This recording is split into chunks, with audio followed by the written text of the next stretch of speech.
Hey guys, it's Dave here from the Weird Kid Horror Show, and welcome. You know, it's a funny thing. I almost want to call it ironic. As you guys know, I'm a member of the Trio of Terror, which is myself, Vic Springston from Graveyard Creepers, and Keith from Cobwebs and Candlesticks. Well, not too long ago, Vic Springston did a tutorial where he took a deer mount and he turned it into a zombie deer. The ironic thing is, it wasn't even the next day when I was driving around and I found this.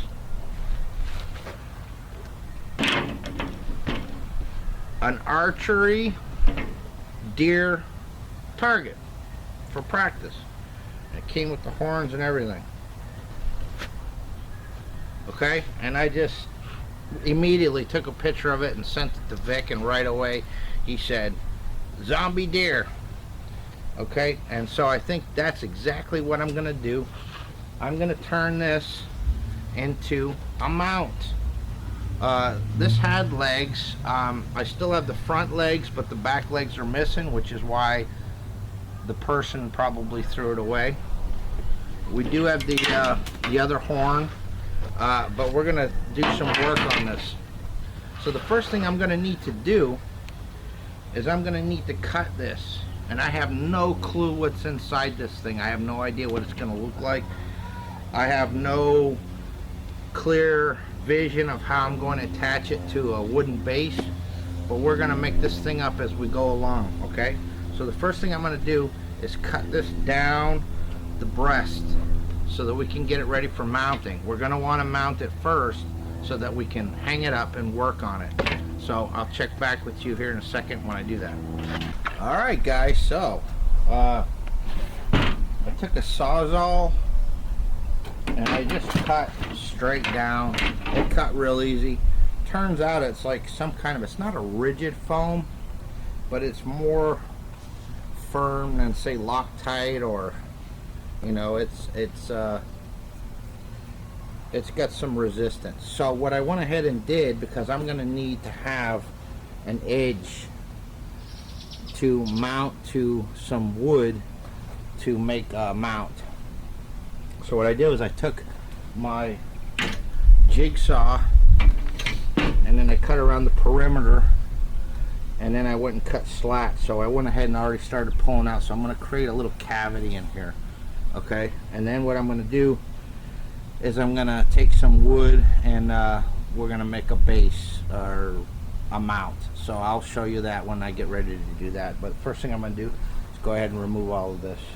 So using just a chisel, and like I said, I went ahead and I took my jigsaw and I just went and cut around the perimeter of this thing, and then cut a bunch of cross hatches, and then with just a chisel I was able to work it and pry and then make a cavity. Okay, so now I have something in here to if I want to put some wood against the base that I'm going to make, so that I can screw in here. What we see here is not going to matter, and you're going to understand why here once we get into this thing. But looking at it, I think I've got this picket. This is part of a picket fence. It's about, I don't know, looks like it's about a ½ inch deep, and it's already got a nice weather to it, a patina.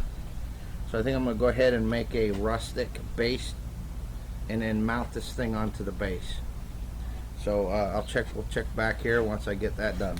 Alright guys, so what I did was I took that picket and I cut it up into 3 sections. Don't ask me what the measurements were, because I rarely measure. I just eyeball everything. Anyways, it's cut into 3 sections. And then what I did was I took an angle grinder, and as you can see, I put some texture in it to make it look more battered and old. Okay, just to give it some more character. What we're going to do at the end is I'm going to take a wood torch to it and burn it and sand it a little bit. That's one method of staining. There is another method you can use. I know Keith from Cobwebs and Candlesticks uses a mixture of vinegar and steel wool, You can put that on wood and it'll make it age quicker. So I cut 3 pieces and I aged 3 pieces. What I think I'm going to do is I think I'm going to cut one of these lengthwise and then attach it to the top and the bottom. That's how we're going to get this thing together. And then our mount is going to go on here. Okay, and I got a couple of ways how we're going to attach it. So let me go ahead and get this together, and then we'll come back and we'll see what we're going to do next. Alright guys, so what I did was I went ahead and cut that other piece lengthwise. Ended up with a long piece like this. So I just attached it on there with a couple of screws. And I did end up having to like take the grinder and grind. I was poking through a little bit in the back, and I anticipate I'm gonna have that problem when I mount this deer head on there. So yeah, and then I went ahead and just roughed it up, give it some texture. But I'm gonna go one step further with that before I put this deer head on there. And I'm gonna take my propane torch, if it wants a light. Maybe it doesn't want a light. 1 hour later. I'm just gonna go ahead and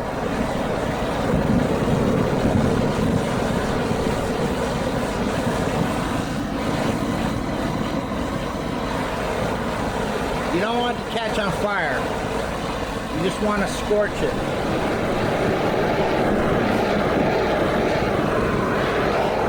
Alright, so you get the idea. So I'm going to go ahead and finish that, and then we're going to come back. By that time, we're going to be ready to mount this deer on this thing. See you in a second. Took the torch to the whole thing. Alright.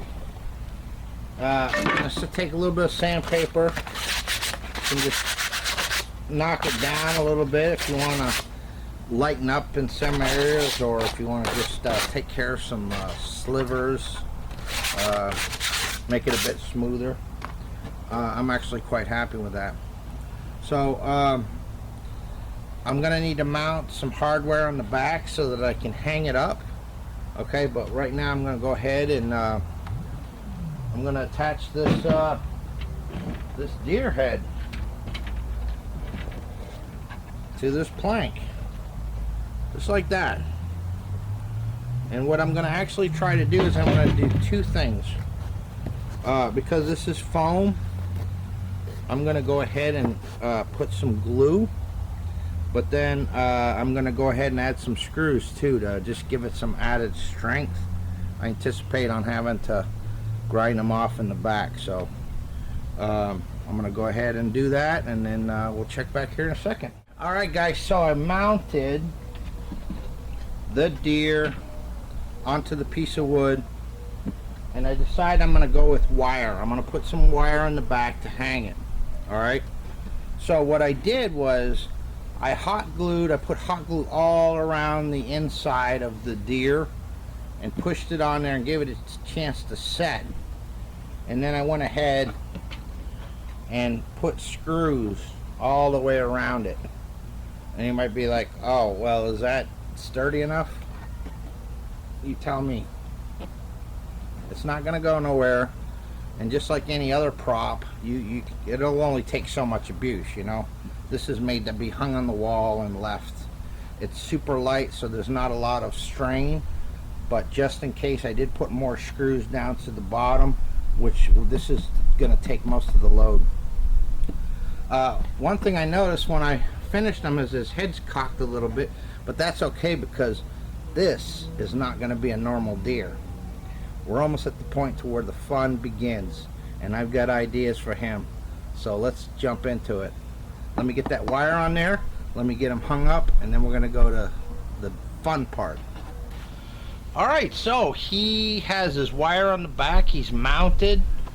Technically, if you wanted to just leave it like that, you could. I'm not satisfied with that. I mean, it still looks like a deer target, you know. And one thing that's glaring to me right off the bat is the ears. the ears are one solid piece, okay? That's not gonna fly. So what I'm gonna do is I'm gonna cut notches, and I'm gonna take the heat gun and I'm gonna separate these and create some ears. The other thing I'm gonna do is I'm gonna cut the mouth, but I'm not just gonna cut it this way. I'm also gonna cut it this way, and I'm gonna flail out 2 lower jaws. Curious? I'm liking where this is gonna go, and I hope you will too. So let me work on the ears first, then we're gonna do the mouth, and then we're gonna get into the creme de la creme, which is corpsing this thing. We're turning this into a, call it a Resident Evil style zombie deer. Stick around, here we go. Alright guys, so what I was able to do was to take my Sawzall and cut straight down to the scalp and neckline. Then I just made cuts diagonally and started removing these pieces.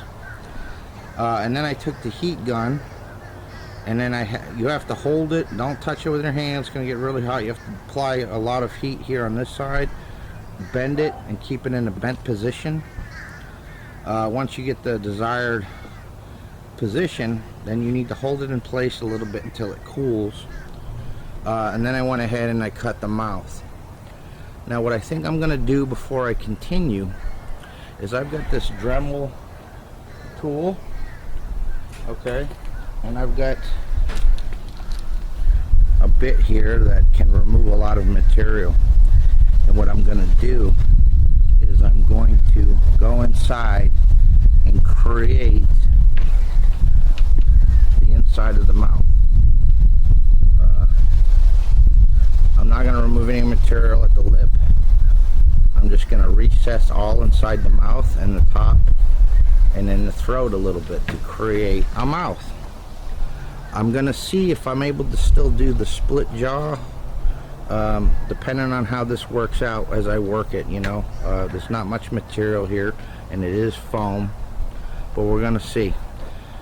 Regardless, he's going to have some gnarly teeth. We're going to get to that in a second. So I'm going to go ahead and Dremel this out, and then I'm going to show you what that looks like when I'm done. Alright guys, so what I did was I took my Dremel tool and I beveled all in the inside and removed all kinds of material, and then I took the heat gun again and I opened up the mouth even more, and then I went even deeper in the throat because I think I'm going to make this guy a tongue too. So as you can see, his mouth's open now and it goes back there. Now I don't think I'm gonna have enough material. I don't think I'm gonna be able to split this like I initially intended to, but that's okay. You know what, that's the thing, when you do this stuff and you come up with a loose game plan, as you're building this thing, you might find you might not be able to do exactly what you wanted to do. That's okay, you know, that's part of the creative process. Sometimes you're going to go one direction and you find that it doesn't work, and you go this direction to find out that it actually works out for the best. So anyways, what I'm going to do now is I'm going to corpse this thing. So now we're going to start getting into the fun part, is tricking this thing out and really turning it into a zombie. So we're going to corpse this, and then what I'm going to do is we're going to go inside. I'm going to make some teeth and a tongue, and then we're going to come out and we're going to do my favorite part, and that's to paint this whole thing and bring it alive. Alright, so let's get the corpsing, shall we? Alright guys, so I went ahead and corpsed this thing, which, if you guys don't know, it's just simply taking plastic that you can buy in rolls at the dollar store. It's typically used for drop cloths when you're painting. All you gotta do is wrap it around whatever it is that you're corpsing, and then you take a heat gun, which you can purchase at Harbor Freight for around $14. That's about what I got mine at. And then you apply the heat to it, not holding it on there, holding it a distance away from it, and you'll see it'll start to shrink and adhere. A good way to attach it, to tack it, is to use hot glue. So this whole thing has been corpsed. You could go more if you want, or less. Okay, so this is to give the perception of a rotting corpse. Okay, so now that this is done, before I'm going to paint it, I want to go ahead and make the teeth and tongue. Before I insert, I'm going to want to paint the inside of the mouth, though. We're not going to really be able to do too much inside the mouth with the teeth in, so we're going to need to do that first. So in order to do that, we need to go inside. So let's head in.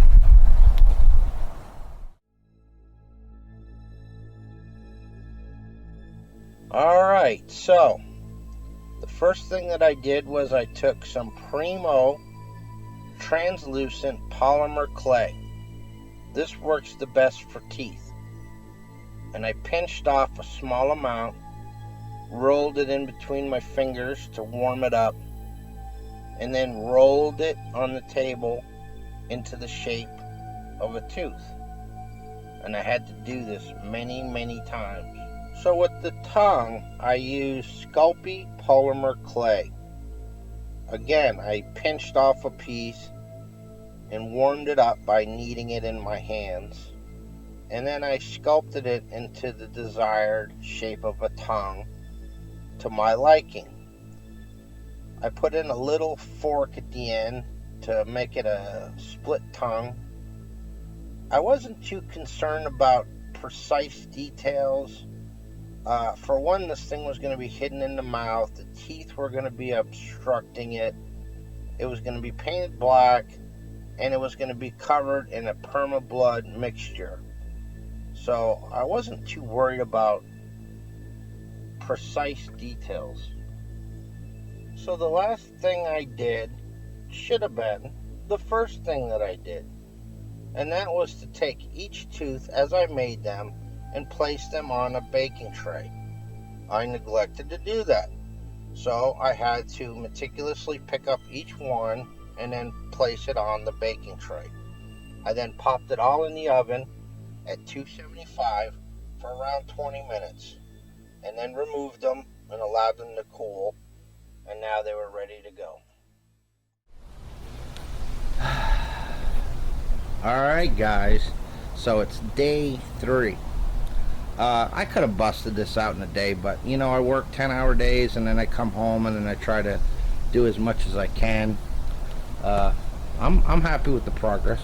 So anyways, as you saw, I went ahead and I made a tongue and teeth. Alright, now I think I went ahead and just did a split tongue. I didn't spend a whole hell of a lot of time on it, like texturing it, making it real beautiful, because it's going to be tucked inside. It's going to be like black from necrosis. I think that's the proper term. And then it's going to be all saturated with my version of perma-blood. So we got a nice little bag of teeth there. Hopefully it's going to be enough. So what I think I'm going to do is I think I'm going to do the mouth first. I'm going to paint the tongue, get that in there, and then set all the teeth. And then I'm going to go ahead and put some like blood inside, because it's going to be hard to work in there after. And then I'm going to go ahead and paint and dry brush the whole thing. And I got a little last something to call it the cherry on the cake at the end. So let's get to it. I'm gonna paint and set this tongue, start setting some of these teeth. We'll check back here in a second. Alright guys, so I worked on the mouth, and so what I did was I hot glued that tongue in there, and it was painted black first, hot glued in, and then I took some blood mixture, which is I use Mod Podge and Halloween blood. It just comes in a normal bottle. They sell it every Halloween. I mix it together. It turns pink, but when you put it on, as it dries, it's the Mod Podge, it turns clear. and it also gives it a wet look. So that's my little mixture there. I'm happy with it. And to speed up the drying process, I take the heating gun to it, but it's still wet in some areas and everything. Now I took the polymer teeth, and then I took a little drill bit, and with my hand I drilled up just by twisting it. I didn't use the drill, I just used the drill bit itself and pushed it and twisted it to get the debris out and to create a cavity. And then using tweezers and super glue, I super glued each one in there. It was a little labor intensive. It took a while, a little fidgety in some areas, but we got her done, and I'm happy with the results. I hope you like it. Now what I'm going to do is I'm going to go ahead and paint this whole thing. I'm just gonna get it done, okay?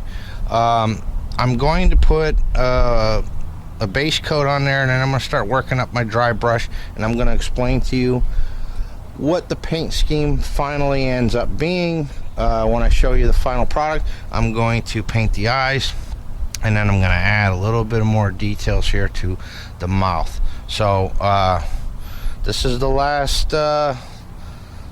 take, if you will, and next time I come back, you're gonna see this bad boy in all of his glory. All right, so we'll check back here in a second. All right, guys, so it took a lot longer than I thought, but it's okay. This is the end result. Now keep in mind that my version of Perma Blood is still on the pink side. That's because the Mod Podge hasn't fully dried. When it dries, it looks like that. Okay, so what I did, as you guys know, I corpsed it, put the teeth in, put in that Sculpting made split tongue. I went ahead and painted the whole thing a red, apple red mixed with some other dark red, the entire thing. Okay, and then I dry brushed black over the raised areas. Once that was done, I took my Mod Podge and blood and then went in all like the recessed areas, packed it in there pretty good. I even went ahead and took the heat gun to speed up the drying process. I then moved up here to the antlers, and I painted them a dark brown, which actually is called coffee bean. Once that's dried, I took a what's called territorial beige, and then dry brushed to make those antlers look a little bit more realistic. And then, as you can see, I bloodied up the tips and just kind of bloodied them up a little bit with my blood concoction. And then I painted the eyes gray, and then did like a white dry brush over it to give it like a white zombie eye. And the last thing that I did in the eyes was I covered it with fingernail polish, and then you can see the ears, all the little recessed areas have blood. And so he is done. All right, guys, so there you have it. Now let me tell you something. To find a real good quality deer mount, a real one, you could pay a lot of money. This might be a good option. I see them are brand new around 80 bucks, 90 bucks, but I'm sure you can look on Craigslist and find one for a lot cheaper, or luck out like me and find one on the side of the road. Vic Springston from Graveyard Creepers, one of the Trio of Terror, which I'm a member of, did a deer using a real deer mount. If you haven't seen that, go check it out. You know, he sculpted a brain and he put some teeth in it, and you know what? It inspired me. Vic inspired me to do this. And I think that's what that's all about. It's inspiring and helping each other, encouraging each other to build stuff. You know, it's rough times right now. Spend that time doing something creative. You know, occupy yourself.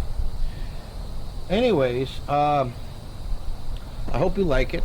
He is going to be hung up in the Weird Kid shed set, if you will. And we're going to move upwards and onwards. So if you haven't done so already, please like and subscribe. Hit that bell. It's going to inform you when I am uploading another video.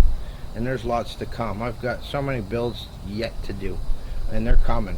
If you haven't done so, check out my Brothers in Arms, the Trio of Terror, which is Keith from Cobwebs and Candlesticks, and Vic Springston from Graveyard Creepers. So what do you think, buddy? So I appreciate you guys so much, and thank you for watching, and stay tuned. There's so much more to come. And until next time, peace.